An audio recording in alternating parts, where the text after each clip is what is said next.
Welcome back to Design Bundle's YouTube channel. If you guys are new here, my name is Crystal, and today I'm going to teach you guys something maybe a little bit new. We are going to be playing around with tie-dye ink today. So I've actually done a two-step process with Sublimation ink. So today we are using a Gildan 50/50 sweatshirt in white. So what is this? This is going to allow us, number one, to sublimate on it because it's got 50% polyester, and then we're going to be able to tie-dye on it because it's white and you're going to be able to see the colors, right? So two different things that you can do with this. I do plan on coming back again with another tutorial, so make sure you guys stay tuned for a second method that I'm actually going to talk about today. Now, you can also apply vinyl if you wanted to and still pull the tie-dye off, so feel free to do whatever because this is a 50/50 sweatshirt that you guys can apply your HTV to, if you will, or you can sublimate like I did. Now, I love this design. It is so cute, and I encourage you guys to check out the designer that has this on our marketplace over on designbundles.net. So I have this file linked down below, but I encourage you, once you click that link, kind of go through her channel.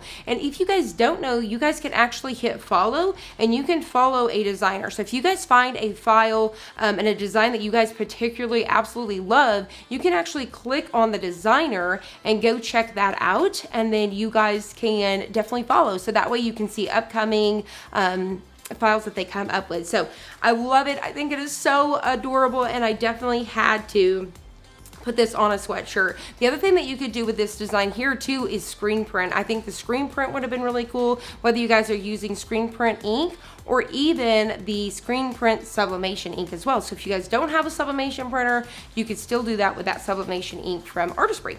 So here it is. I think it is so stinking cute. I love it, and I have these sweatshirts linked down below. As long as it's a sweatshirt like this that has a higher polyester, you don't want 100% polyester, obviously, the tie-dye and stuff, but you want, so if, say for example, it's a Jersey brand, as long as it's got at least a minimum of 50% polyester, you guys can pull this off, right? Now, I do even believe this is the Gildan Heavy Blend is what it is. Just look at the tag and look at it. Some of them even have 65% poly. I think it's their gray ones, so just keep an eye on that so you have a little bit more poly. But here is our white sweatshirt, and then the other ingredient you're gonna need is tie-dye. So I actually got this little kit here from Walmart for 13 bucks. I'll have it linked down below in case you guys wanna snag it on Amazon or be able to see what it looks like to grab it locally. So what I actually do recommend is to purchase, you guys have probably seen it in some of my other tutorials, you can purchase the bigger bottles of these. It comes with gloves, the rubber bands, everything for around $1 something, like $1.60, $1.37, something like that. And I actually wanted to use that, but they didn't have any in stock, and I couldn't find the one. I have some here. I couldn't find it because I only need the black one out of here today.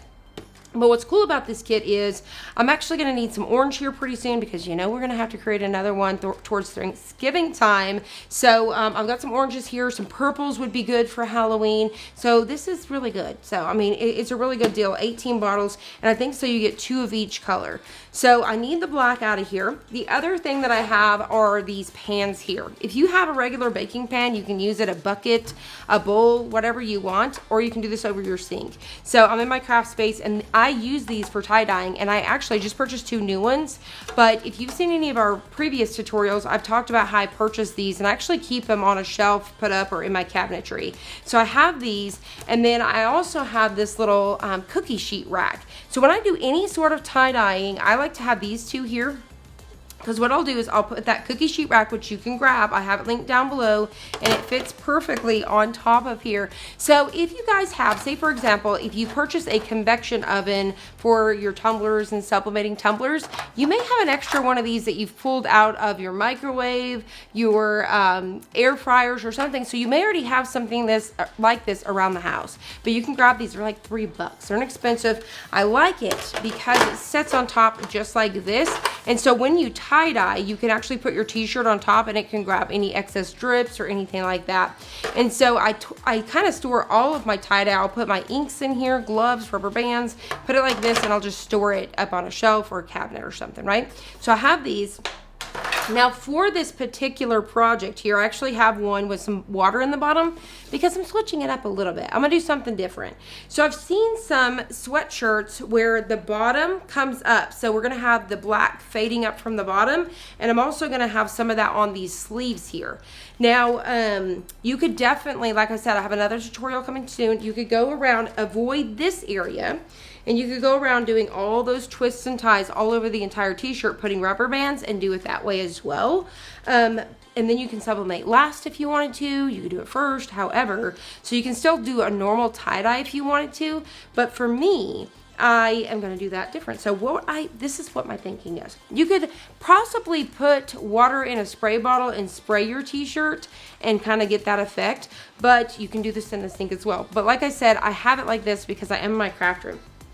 So what we're gonna do, once you've sublimated your shirt, you're gonna go ahead and I'm gonna dip the bottom of my shirt first. So I'm just going to go ahead and get this lower half. Now the reason why I'm doing it like this is I kind of want the water to have a natural. So if I sprayed it, it would have, I don't think it would do the same process where if I soaked it in a sink or something.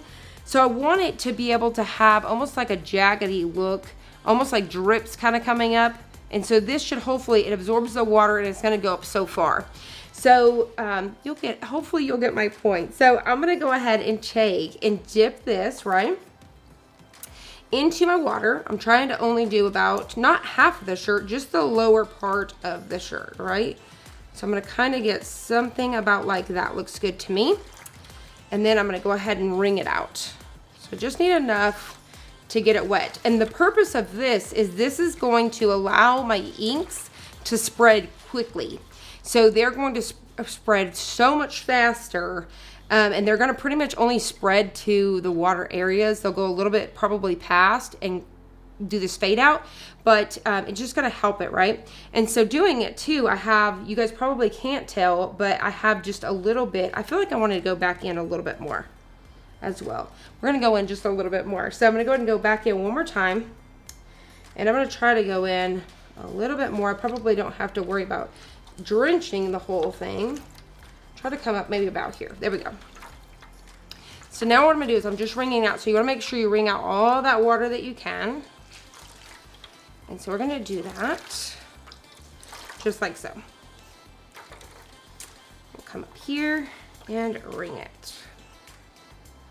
Now the other thing that you could do after the fact, you could splatter some of this ink. So you could take a spray bottle too and make the little spritz. So once I do this, I could add some of this color into a spray bottle and then just kind of spritz it and have little splatters all over the place too. That's another idea. All right, so now that I've got that, let's go and do our sleeves. So I'm gonna do about this much of my sleeve. So I'm gonna go ahead and do that.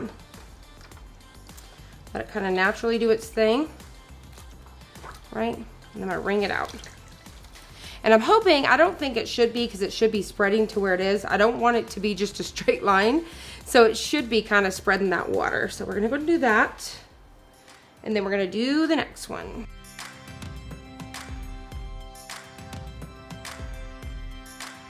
What I use this part for is at the very end, like I said. So say for example, I had a t-shirt all wrapped up in rubber bands. I set it on top for the dripping. So I'm gonna kind of do the same thing in a sense. So what I'm gonna do is just start with the bottom of the t-shirt. Is I'm gonna get that bottom of the t-shirt in here. All right. So when we go to tie-dye, I'm trying to just stick in the part that's wet. So when I go to tie-dye, I can kind of sprinkle this in, and then we're gonna do the same thing with the sleeves. So here in a second, I'm gonna go dump that water, so whenever I need to, I'll actually get that rack, I'll set the bottom part of the shirt on the rack, and be able to work with my sleeves. So what we're gonna go ahead and do is we are going to start to get this all over the bottom of the t-shirt. So I'm gonna go ahead and do this.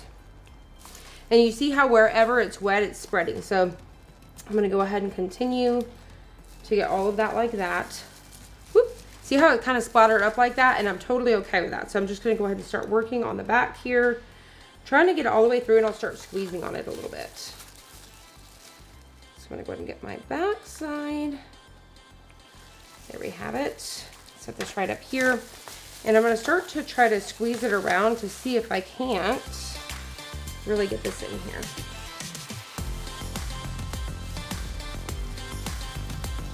you ever envision something and then you go to do it and you're like, you know, that's not working out the way I think it is, but you know, you just kind of like, is it going to cover everything? Especially since I ended up with only the small amount. And so I'm going to go ahead and try to get this piece. Double checking my back to make sure I at least have quite a bit there. Looks great. So now what I'm going to do is I'm going to scoot this guy over for a sec. And try to be careful because I'm touching everywhere. We're going to make sure. I'm trying to only work with the, wet pieces. So I can get both of these sleeves in here at the same time. And I'm going to go ahead and do that. Flipping it over. Getting it like that. And you really probably should work in that same direction as the bottom of the t-shirt where it's the lines like this. Alright. Now another idea that I was thinking that we could have done was essentially put the fluid down in the bottom and add more water and then kind of dip. Kind of like, you know how you can get the dyes for your clothing? So is it Ride or... I feel like it's something. It starts with an R, and you can I'll have it linked down below so you can get a big pack of concentrate powder and you can mix it with like your whole washing machine. So I think you can mix that in here and dip, and that would probably work a whole lot better. So I'm just kind of doing this.